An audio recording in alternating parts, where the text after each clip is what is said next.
John Wick, the Baba Yaga, an unstoppable force. Agent 47, the bar-coded precision killer. Deadshot, never misses.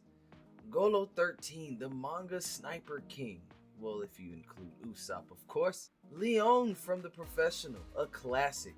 And hey, even Luigi Maggie. Alright. I mean, big up to him though, right? But today we're talking about someone different. Someone so slick, so untouchable. The underworld isn't even sure. I don't think I ever found out what his name was. Did I ever find out what his name was? No? Alright then. Meet the guy, he's a hitman. Or better yet, the GOAT of hitman of Japan. The way he solos jobs and disappears afterward, it's like something out of a storybook. I'm talking straight up make-believe. This man strikes fear in the Yakuza, gangs, and even the police. And since no one knows anything about him, or if he's even real, they just call him the Fable.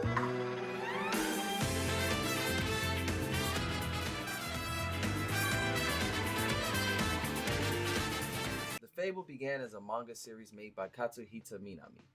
Serialized in Weekly Young magazine from 2014 to 2019.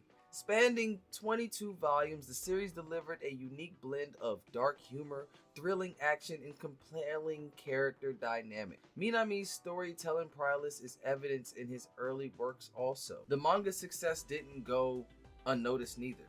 It won the prestigious 41st Kodansha Manga Awards in the general category, cementing its place in the seinen genre, which got it its live action that came out in 2019. It followed up with a sequel in 2021.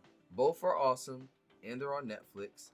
And they also are praised for capturing the manga's gritty tone and darkly comedic edge. I liked both of the movies. I watched them as soon as I finished the anime. And this is actually one of the rare first time. Well, this is the first time, but I'm not pretty sure it's going to be the last. So I'm just going to say it's one of the rare times where we see the order of something instead of it being manga, anime, live action. We got manga, live action, then anime. Hopefully in the future we'll find some more that's like that. But y'all let me know in the comments what has done that. And not like obvious ones that, you know, had video games and stuff like that. I mean, it went from manga or to comic. From manga, because comics usually do that anyway. We'll go to movies. But went from manga, and instead of getting an anime, it got a live action. Maybe Uzumaki counts too, right? Which we are going to be having an Uzumaki movie soon. I mean, Uzumaki anime review soon. And also, I'll be reviewing The Fable. We'll be doing some live action reviews soon. So, let me get back to the history. And let's not forget Tezuka Production, the legendary studio named after the god of manga himself, known for anime classics like all the Astro Boys, all of Blackjacks, and the new, not the old Kimba, but this is the new Adventures of Kimba the White Lion, the remake from the 90s, but it was the remake of the 60s classic. But Tetsuya Production has a reputation for pushing the boundaries of storytelling. With Fable, they will bring Minami's work to life through clean animations and sharp direction, preserving the heart of the manga while offering a fresh perspective for anime fans. I forgot to mention that this production is also the people behind the Dororo in 2019 anime, which I did a video on, so if you could please go ahead and look that up there if you ain't seen it yet. You know what I'm saying? Alright. We can cut that.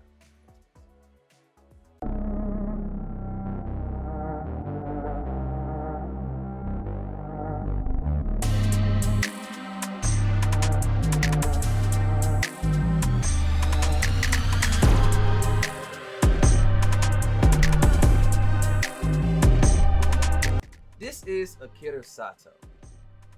Okay, fine. I still don't know his real name, but that's the name he was given. Just let me finish. Okay, here's what I know. Sato is the Fable, Japan's most feared hitman. He's the guy that bad guys whisper about. But after wrapping up a big contract, his boss gives him his wildest assignment yet. Take a break. And no, not just any break. He and his partner have to pretend to be siblings, live in Osaka, and act completely like normal people. And, oh yeah, one more thing. No killing. At all. For at least a year. Now picture this. A man who can dismantle an entire gang without flinching, has no idea how to order at a cafe without making it weird. Social skills, 0. Small talk, negative. Watching Sato fumble through an average Joe life is a masterclass hilarity. Especially when his cold, deadpan personality clashes with everyday situation. With the perfect mix of slice of life, a burst of action, laugh out loud moments, and the story that just delivers in every way. To me, I give the plot of Fable a 2.4 out of 3.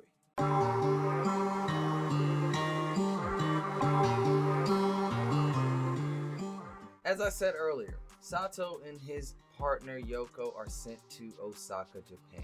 Now, I've never been to Osaka or Japan at all, and I want to in the future. But from what I hear, this city pops, and it's not just because of the neon lights. We're talking about food that'll make you question, why are you still eating regular stuff? On one side, you have the gritty, cutthroat hitman.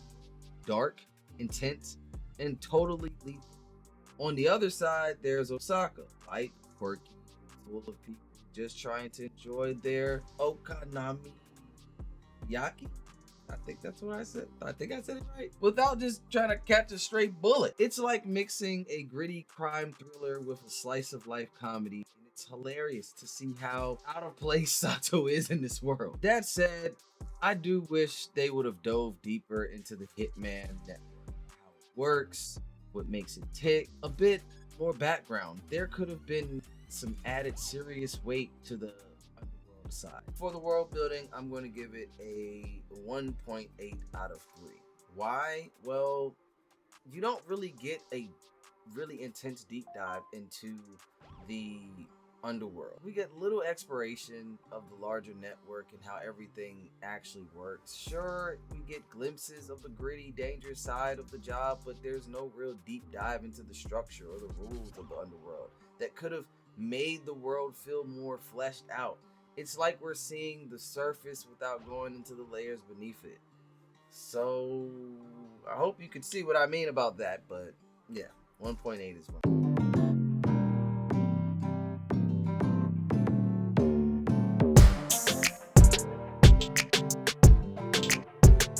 The character development of the Fable is actually pretty amazing. If you like watching a stone cold killer try to figure out how to do basic human needs, goddamn Chopper. The character development of the Fable is pretty amazing, actually. If you like watching a stone cold killer try to figure out how to do basic human things without completely embarrassing himself, the Fable starts off as this legendary hitman. Like I said earlier, he's feared by gangs, feared by the Yakuza, even the cops. This guy's practically a walking legend in the underworld. But then his boss tells him to take a break? No more killings? No more jobs? Just a normal life? And that's where things get hilarious. Suddenly the guy who can take out a whole damn army with his bare hands can't even figure out how to make a cup of coffee without looking like he's about to destroy the whole kitchen. What makes this even better is the contrast between his past and his present. He's gone from being an emotionless killing machine to a guy who doesn't even know how to reply to a good morning text. Watching him struggle from things like making friends, ordering food, trying to have a normal conversation gives his character this perfect mix of hilarity and depth. The more he stumbles through ordinary life, the more you see him grow and become a little, well, less robotic. For me, character development in the series gets a 3 out of 3. It's funny, it's heartwarming. It gives the Fable such much needed personality beyond just being a professional killer. Also, his dialogue and his everyday moments that he has with his partner, aka sister Yoko, is also a great way. Like, you could basically see that she's trying to put more humanity in him, even though her as his partner don't even know him as much.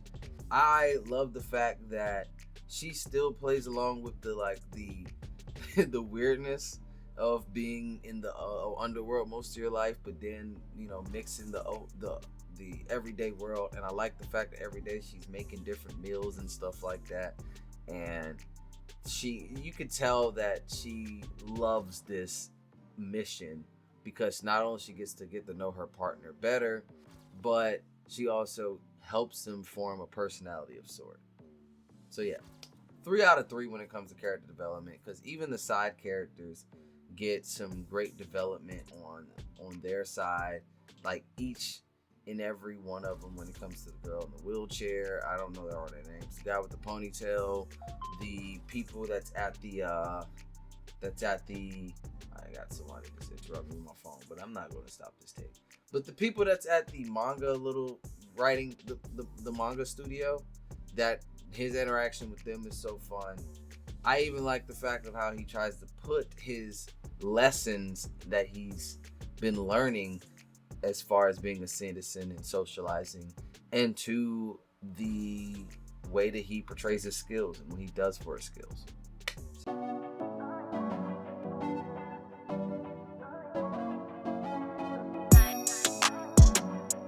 The animation of the Fable is like a well-oiled machine.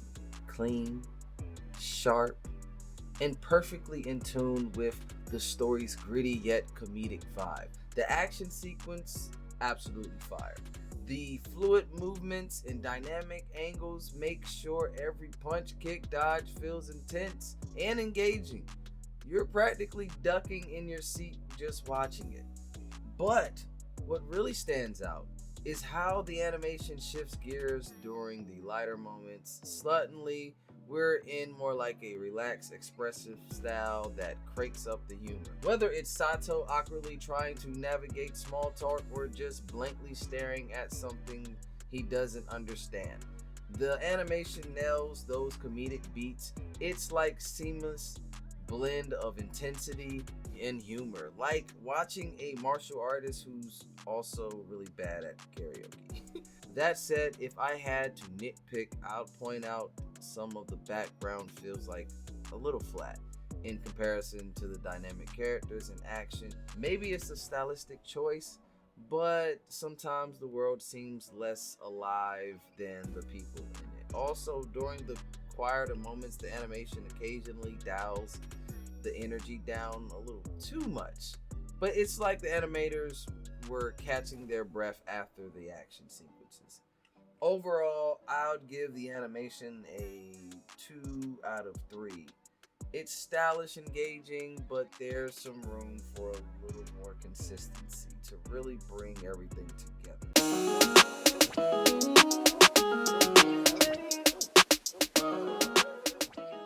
Bonus round. Now look, the opening themes for Fable are bangers. Both of them are bangers. Y'all know how I feel about opening themes. They set the tone perfectly with an intensity and cool vibes, giving you that this is going to be epic energy right from the start. It's the kind of theme that you'd catch yourself humming while pretending to be a hitman at the grocery store. The music does a lot of heavy lifting in getting you hyped, so that earns that bonus 0.5.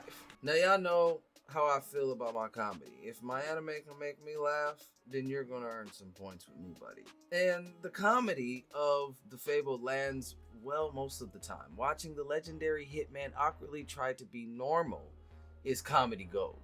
From his deadpan delivery to his social blunders, it's hard not to laugh. However, while it's funny, it's not groundbreaking enough to grab a huge bonus. Just enough for a nod of appreciation. So let me give it to a 0.2 extra points. Now let's go ahead and get to the negatives. Pasting. Oh, you're a One Piece fan. You talk about pasting. Now there's some things that's a little shaky. The pacing can feel uneven, like the show doesn't know whether it wants to sprint or take a casual stroll. Some scenes drag on a bit too long, while others rush through the moments that could have used more breathing room.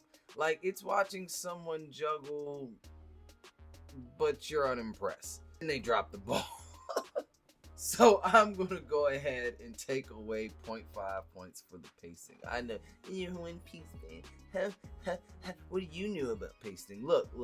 Okay, I never said I enjoy the pacing of One Piece, but I'm not even gonna get into that. Okay, Wick Piece will be coming out soon, and we won't even be hearing that bullshit from you guys. All right, let's move on. This is the Fable time. The comedy is solid most of the time, but occasionally a joke will land like a brick in a pool.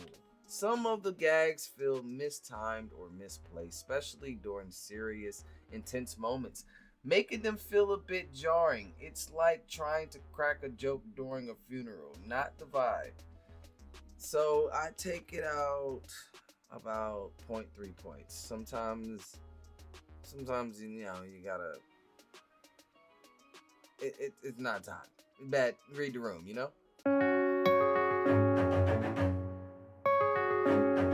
At the end of the day, the Fable is a perfect blend of sharp action, humor, and character growth.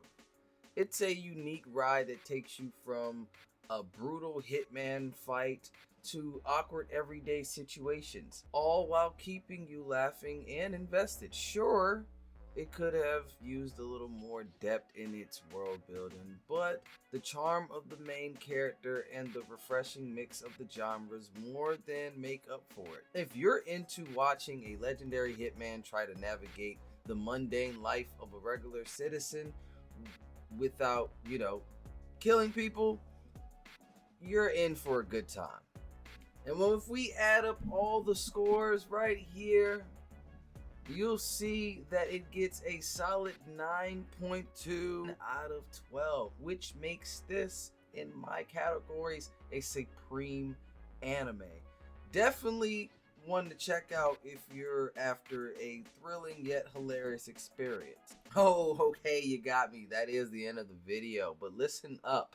If you're just sitting on your ass and you're not doing nothing, you're just hitting with your Roku remote, or you're just clicking, or you're just strolling on your phone,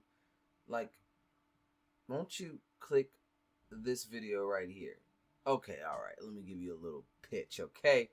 What if the Power Rangers and the boys decided to link up, get some drinks, talk about a few comments that they have with each other, laugh it up, have a good time. Oh, there's a hotel that's a part of the bar. Y'all can go upstairs. They got a room. Room's already bought. It's ready to go out there. I don't know why you haven't clicked the video yet, but this is the baby that would make Go Loser Ranger. But I don't know why else won't you click the video. I mean, we've been around each other about 20 minutes at least. So just subscribe and click the video. What do I have to do? What more do you need for convincing? I don't understand. Why don't you just click